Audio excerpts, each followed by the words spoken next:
Basis of classification of lower non chordates. निम्न अकशेरुकी जंतुओं में वर्गीकरण का आधार। लोअर नॉन कोडेड जो हैं ये फाइलम प्रोटोजोआ से लेके निमेटोडा तक के जंतु होते हैं और इनमें वर्गीकरण के जो प्रमुख आधार हैं वो इस तरह से हैं। नंबर ऑफ सेल्स, शरीर में कोशिकाओं की संख्या। लेवल्स ऑफ बॉडी ऑर्गेनाइजेशन, शरीर की बनावट या शरीर का संगठन। सिमेट्री यानी सममिति। जर्म लेयर यानी जन स्तर। सिलोम यानी देगुआ। सेगमेंटेशन यानी विखंडन और एम्ब्रियोनिक डेवलपमेंट यानी भ्रूणीय परिवर्तन। तो सबसे पहले हम बात करेंगे नंबर ऑफ सेल्स, कोशिकाओं की संख्या। कोशिकाओं की संख्या के आधार पर निम्न अकशेरुकी जंतुओं को दो समूह में बांटा जा सकता है, यूनिसेलुलर और मल्टीसेलुलर। यानी एक कोशिकीय जीव जिसमें संघ प्रोटोजोआ के जो जंतु है वो सम्मिलित किए गए हैं। इसके अलावा शेष जो जंतु हैं पोरीफेरा, सिलेंटेटा, प्लेटेलमथीज, एस्केलमथीज, ये जो जंतु हैं वो बहुकोशिकीय प्रकार के होते हैं। यानी इनमें कोशिकाओं की संख्या एक से अधिक होती है। वर्गीकरण का जो दूसरा आधार है वो है बॉडी ऑर्गेनाइजेशन, शरीर की बनावट या शारीरिक संगठन। तो शरीर की संगठन की बनावट के आधार पर जो है, शरीर के संगठन या बनावट के आधार पर जो है निम्न अकशेरुकी जंतुओं को, लोअर नॉन कोडेड जंतुओं को निम्न 3 समूहों में बांटकर अध्ययन कर सकते हैं या उनको बांटा जा सकता है। या यूँ कह सकते हैं कि इनमें जो शारीरिक बनावट है वो 4 प्रकार की पाई जाती है। पहली जो शरीर की बनावट है वो है cellular grade of body organization, यानी कोशिकीय प्रकार का शारीरिक संगठन। दूसरा है tissue grade of body organization, उत्तक प्रकार का शारीरिक संगठन। तीसरा है organ type of body organization, अंग प्रकार का शारीरिक संगठन। और चौथा है organ system type body organization, अंगतंत्र प्रकार का शारीरिक संगठन। तो सबसे पहले है cellular grade of body organization, यानी कोशिकीय प्रकार का शारीरिक संगठन। इस प्रकार का जो शारीरिक संगठन है वो मुख्यतः जो है पोरीफेरन जो जंतु हैं उनमें देखने को मिलता है। पोरीफेरन जंतुओं में जो कोशिकाएं हैं वो एक तरह से लूजली अरेंज्ड होती हैं और लूजली अरेंज होकर एक साथ जो है समूहीकृत होती हैं। इनमें जो समूह पाया जाता है वो लूज होता है, जैसे हम बात करें स्पंजों में। इसके अलावा जो है इनमें कुछ जो है श्रम विभाजन भी पाया जाता है, यानी कोशिकाओं में जो है श्रम विभाजन भी देखने को मिलता है। तो कहने का मतलब है सेलुलर टाइप का यानी कोशिकीय प्रकार का जो शारीरिक संगठन है वो पोरीफेरन जंतुओं में, स्पंजों में विशेष तौर से पाया जाता है। इसके अलावा दूसरे प्रकार का जो शारीरिक संगठन है वो है tissue grade of body organization, और इस प्रकार का शारीरिक संगठन जो है सिलेंटेट्स में पाया जाता है। तो इसमें the arrangement of cells is more complex. यहाँ पर जो कोशिकाओं की जो व्यवस्था है वो पोरीफेरन की बजाय थोड़ी जटिल होती है। और जो कोशिकाएं परफॉर्मिंग द सेल फंक्शन, यानी जो कोशिकाएं जो है एक जैसे कार्य करती हैं और जो है एक साथ व्यवस्थित होकर वो है टिश्यू में रूपांतरित हो जाती हैं। तो इस कारण से इसको tissue level of body organization भी कहा जाता है। तो टिश्यू टाइप का जो बॉडी ऑर्गेनाइजेशन वो है सिलेंटेट्स में पाया जाता है। तीसरा प्रकार का जो शारीरिक संगठन है वो है अंग प्रकार का शारीरिक संगठन।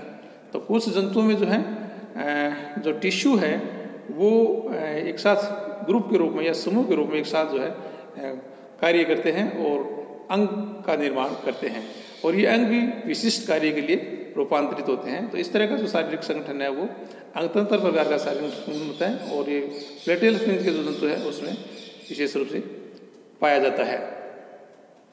इसके अलावा जो उच्च जंतु हैं उस विकसित जो है उनसे आगे के जो जंतु है, प्लेटेलमथीज से आगे के जो जंतु हैं उन सब में जो है अंगतंत्र प्रकार का शारीरिक संगठन पाया जाता है, जिसमें जो है प्रत्येक अंग जो है वो एसोसिएट होके एक साथ संयुक्त होके जो है जो कार्य का है वो संपादित करते हैं। यानी organs have associate to form function system, और प्रत्येक जो सिस्टम वो है वो स्पेसिफिक जो है फिजियोलॉजिक फंक्शन के लिए रूपांतरित होता है। तो इस तरह का जो शारीरिक संगठन है उसको organ system type body organization कहा जाता है। तो ये सामान्यतः तो मैंने बताया कि जो उच्च जो जंतु हैं जिसमें हायर नॉन कोडेट्स और इसके अलावा जो कोडेट्स हैं इनमें इस तरह का शारीरिक संगठन पाया जाता है। इसके अलावा जो सर्कुलेटरी सिस्टम है उसके आधार पर भी जंतुओं को जो है ओपन टाइप या क्लोज टाइप सर्कुलेटरी सिस्टम के आधार पर अपन विभाजित कर सकते हैं। वर्गीकरण का अगला आधार है सिमेट्री। सिमेट्री के आधार पर भी जो है निम्न एक शरीर के जंतुओं को कई श्रेणियों में विभाजित करके अध्ययन किया जा सकता है। जैसे गोलीय सममित युक्त जंतु यानी स्फेरिकल सिमेट्रिकल एनिमल्स। ये जंतु जो हैं इनका जो शरीर है गोलाकार होता है और इनमें न अधर सतह होती है, न पश्च सतह होती है, न वेंट्रल पार्ट होता है, न डोर्सल होता है, न ही इसमें एंटीरियर और पोस्टीरियर होती है। इस कारण से शरीर जो है एक तरह से गोलाकार होता है और वो किसी भी अक्ष से किसी भी तल से काटा जाए शरीर जो है समान दो भागों में बंट जाता है। तो ये जो है गोलीय सममित युक्त जंतु कहलाते हैं। इसके अलावा रेडियल सिमेट्रिकल एनिमल्स। तो ये रेडियल सिमेट्रिकल जो एनिमल्स है जंतु जो होते हैं इनको किसी भी तल से अगर काटा जाए, इनके शरीर को जो है किसी भी तल से अगर काटा जाए और केंद्रीय अक्ष से गुजरने वाली अक्ष से अगर किसी भी तल से काट के जंतु को देखते हैं तो वो जंतु जो है दो समान भागों में बंट जाता है। यानी इसका मतलब ये है कि केंद्र से गुजरने वाली अगर जो है एक्सिस है, सेंट्रल एक्सिस इसको कहते हैं, उससे अगर जंतु को दो बराबर भागों में बांटा जाए और जंतु को किसी भी तल से काटा जाए तो जंतु जो है दो समान भागों में बराबर बंट जाता है। इसके साथ ही जो रेडियल सिमेट्रिकल एनिमल्स हैं इनमें ओरल और अबोरल सरफेस भी स्पष्ट होती है। यानी जिस साइड में माउथ होता है वो ओरल मुख्य भाग और उसके ठीक उल्टा जो है अपमुख्य भाग। तो जहाँ पर मुख होता है सामान्यतः जो माउथ जो जिस साइड में होता है वो वेंट्रल सरफेस होती है और उसके ठीक उल्टी जो है डोर्सल सरफेस होगी। तो इस तरह से रेडियल सिमेट्रिकल जो जंतु है सामान्यतः रेडिएटर्स जो समूह के जंतु हैं वो रेडियल सिमेट्रिकल होते हैं। और जैसे हम बात करें निडेरियंस की जिसमें हाइड्रा, पीस या यूँ कह सकते हैं सिलेंट्रेट्स और टिनोफोर्स जो है वो इस तरह के जो जंतु हैं उसमें सम्मिलित है। इसके अलावा जो कुछ इकानोडर्म्स हैं उनमें भी जो है रेडियल सिमेट्री पाई जाती है।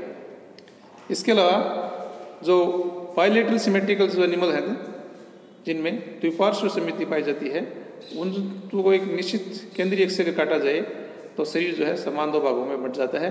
इसके अलावा इनमें अधर पृष्ठ सतह स्पष्ट होती है, साथ ही अग्र और पृष्ठ भाग भी स्पष्ट होता है। तो अगर हम इसको इस तरह से भी अगर समझें कि radial symmetrical are the animal those animals when the organism's body is divided in any plane and it passes across the central axis of the body dividing the organism into two identical halves, it is called radial symmetry, and the animals with radial symmetry are present in the group of radiata, for example cnidarians. And when we talk about bilateral symmetrical animals, and those animals having bilateral symmetry are put in group Bilateria, and the organism's body has a central axis which can cross by one plane and divide it into identical right and left half in only one plane, for example platel monkeys, annelids, arthropods। और इसको हम जो है अपन खुद भी अगर शामिल करें जैसे मनुष्य जो है उसमें भी बायलेटरल सिमेट्री है वो पाई जाती है। तो कहने का मतलब है जो द्विपार्श्व समित युक्त जंतु हैं उनमें जो है एक जो है निश्चित तल से उनको अगर जंतु को काटा जाता है तो जंतु जो है सो समान भागों में बंट जाता है। साथ ही इसमें अग्रपश्च और अधरपश्च भी स्पष्ट होती हैं। और रेडियल सिमेट्रिकल जंतु को जो है केंद्रीय अक्ष से गुजरने वाले किसी भी तल से अगर काटा जाए तो जो है समान भागों में बंट जाता है। वहाँ पर अग्र और पश्च सतह जो है स्पष्ट नहीं होती हैं। अब हम जो है तीसरी जो सिमेट्री है वो एसिमेट्री, यानी ऐसे जंतु भी हैं कुछ जिनको किसी भी तल से काटा जाए, केंद्रीय अक्ष से गुजरने वाले किसी भी तल से अगर काटा जाता है तो जंतु जो है दो समान भागों में नहीं बंटता है। यानी asymmetrical organism have the body that cannot be divided by any plane and thus there is no two equivalent half जैसे कि हम स्पंजों में देखते हैं, इनमें शरीर जो है किसी भी तरह से अगर काटते हैं तो 2 समान भागों में नहीं बनता। इस कारण से ये जंतु है एसिमेट्रिकल कहलाते हैं। स्फेरिकल सिमेट्री के बारे में हमने पहले ही बात कर ली है।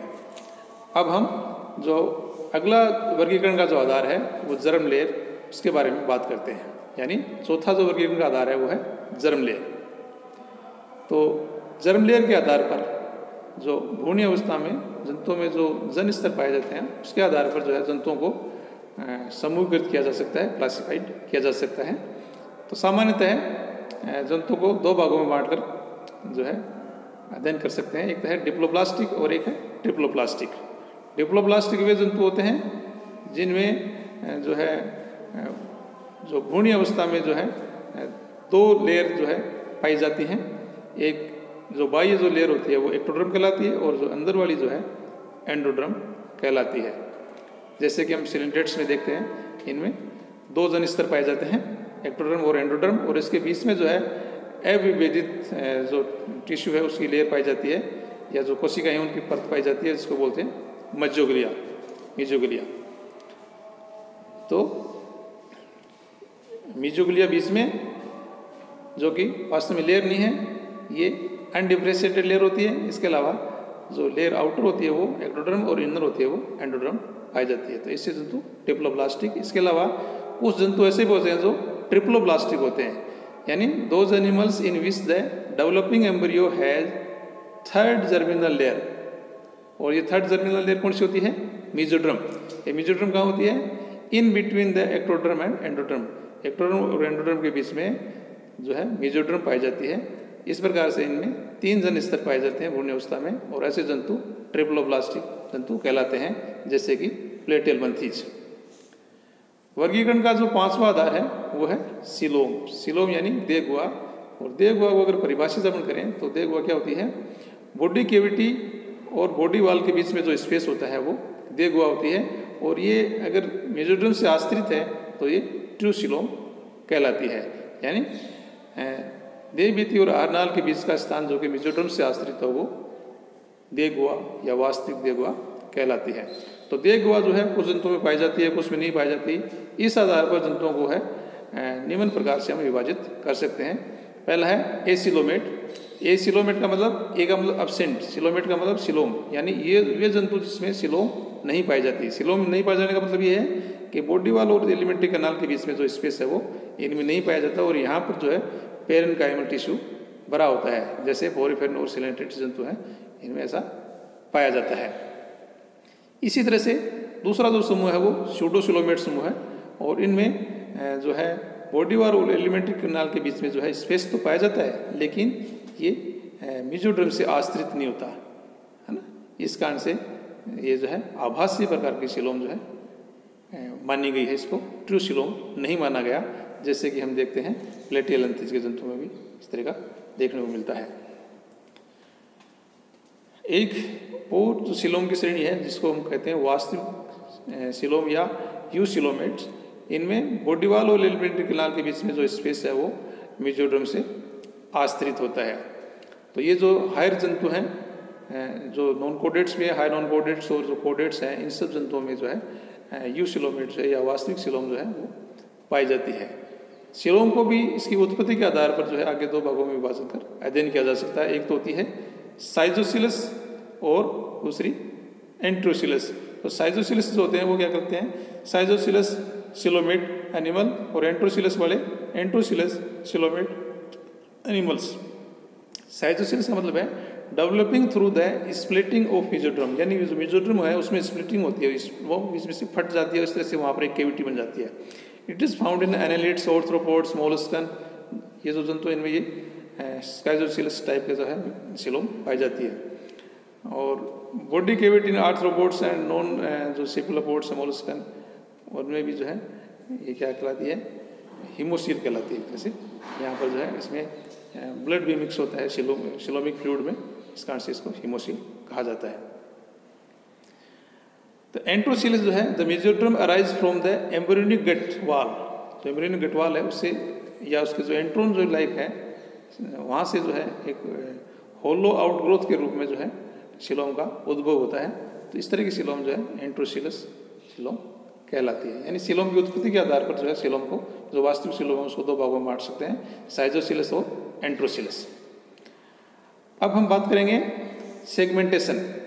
वर्गीकरण का जो छठा आधार है वो है सेगमेंटेशन। यानी कुछ जंतु ऐसे होते हैं जिनके शरीर पर खंड पाए जाते हैं और कुछ जंतु ऐसे भी हैं जिनके शरीर पर खंड नहीं पाए जाते। जिन जंतुओं के शरीर में खंड पाए जाते हैं वो सेगमेंटेड और जिनमें नहीं पाए जाते वो खंड विहीन। तो उपस्थिति अनुपस्थिति के आधार पर जो है हम इसको 3 श्रेणियों में बांट कर अध्ययन कर सकते हैं। एमेरिया यानी सेगमेंटेशन अनुपस्थिति, तो इन जंतुओं के शरीर में कोई खंड नहीं पाया जाता। दूसरा है ओलिगोमेरिया यानी सेगमेंटेशन पाए जाते हैं लेकिन शरीर के कुछ भागों में पाए जाते हैं। यानी ओलिगो का मतलब फ्यू, तो कुछ सेगमेंट्स पाए जाते हैं, संपूर्ण शरीर पर जो है सेगमेंटेशन नहीं होता, इसको बोलते हैं ओलिगोमेरिया। और तीसरी श्रेणी होती है मेरिया, यानी जिसका संपूर्ण शरीर जो है खंडों में विभक्त हो। इस आधार पर जो है हम जंतु को 3 श्रेणियों में बांटकर भी अध्ययन कर सकते हैं। इसके अलावा हम देखते हैं कि कुछ जंतु होते हैं उसमें केवल जो है बाह्य विखंडन मिलता है, कुछ में जो है आंतरिक विखंडन मिलता है।